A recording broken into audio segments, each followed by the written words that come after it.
महिला के ऊपर अत्याचार जो हो रहे हैं वो काफ़ी प्रॉब्लमेटिक है कंट्री के लिए। तो ज़रा उसके ऊपर जो पब्लिक है उन्होंने भी ध्यान देना चाहिए। सिर्फ कैंडल मार्च करने से नहीं चलेगा, उनको जस्टिस जल्दी मिलना चाहिए, उसके ऊपर ध्यान देना चाहिए।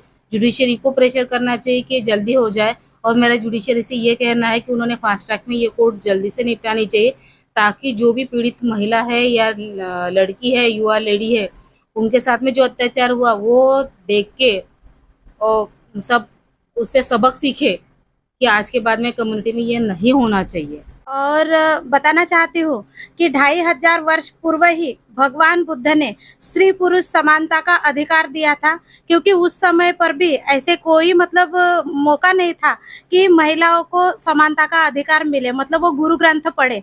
लेकिन सबसे पहले उन्होंने समानता जो है अपनी माता, अपनी पत्नी विशाखा पटाचारा ऐसी महिलाओं को बुद्ध धम्म में शामिल करके जो है समानता दिलाई। उसके बाद में अपने भारत देश की अगर बात करते हैं तो भारतीय संविधान के निर्माता डॉक्टर बाबा साहब आम्बेडकर ने भारतीय संविधान में स्त्री पुरुष समानता का अधिकार दिया हुआ है। लेकिन बाबा साहब ने कहा था कि भारतीय संविधान कितना भी अच्छा हो, लेकिन उसे चलाने वाला व्यक्ति अगर सही मायने में होगा तो वह संविधान अच्छा होगा, और उसे चलाने वाला अगर व्यक्ति अगर मानवता के विचार का नहीं होगा तो वह संविधान कितना भी अच्छा रहे तो भी उसका कोई मोल नहीं। और आज की तादाद में, आज की तारीख में जो भी महिलाओं के ऊपर अत्याचार और अन्याय हो रहे हैं, तो कहीं ना कहीं यह सभी मतलब एक महिलाओं को एक डराने की बात है। इसीलिए स्त्री पुरुष समान है ही, क्योंकि आज महिलाओं ने बहुत ज्यादा प्रगति की है, लेकिन उसके साथ साथ नैतिकता का आचरण यह बहुत जरूरी है, और उसकी शुरुआत हमें अपने घर से करनी पड़ेगी। तभी सही मायने में हम समझेंगे कि महिला और पुरुष ये दोनों एक समान है, बहन और भाई ये एक समान है। ऐसे आचार विचार हमको घर से ही डालने पड़ेंगे, ऐसा मुझे लगता है। नैतिकता एक सिद्धांत के समूह में, एक समूह बनाना है, हमें एकजुट बन के रहना है, जातिवाद को मिटा के। कोई जातिवाद ये मुद्दा हमारे बीच में होना नहीं चाहिए। सब एक ही हो जाएंगे और एक समूह के रूप में काम करेंगे, तभी इसका पतन रोका जा सकता है। संस्कृति का अगर से हम लोग देखा जाए तो कुछ हद तक के बुरा है, क्योंकि हम लोग देख रहे हैं आज की जो पीढ़ी है, इस पीढ़ी पे क्या असर हो रहा है। आज हम लोग देख रहे हैं जितने भी अगर से केसेस बढ़ रहे हैं तो ये उसी संस्कृति से, ना कि हमारी संस्कृति जो पूर्वजों ने लाई है वो आज कहीं पर भी नहीं दिख रही है। अगर वो आज हम लोग फॉलो करते थे तो शायद ये रेशो नहीं होता था।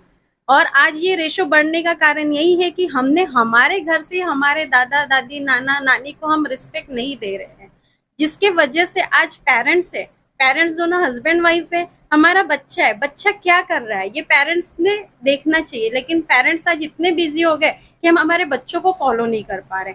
और देखिए 50 संस्कृति जो है वो संस्कृति को हम ना अपनाते हुए हम एक भारत में है। भारत एक ऐसा देश है जिसे एक कहा जाता है कि यहाँ पे सोने की चिड़िया भी होती थी, जो कि आज के डेट में हम लोग उसको कहीं पर भी हम लोग शो नहीं कर पा रहे।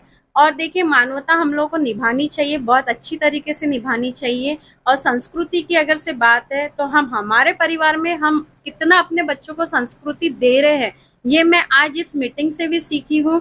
क्योंकि मैं देख रही हूँ हमारे साथ यहाँ कुछ बहनें हमारी हैं जिनका आप देखिए जो ड्रेस कोड है, हम सबसे पहले तो इनसे हमें सीखना चाहिए कि इन्होंने अपने ड्रेस कोड को मेंटेन किया है और वही ड्रेस कोड इनके बच्चों में है।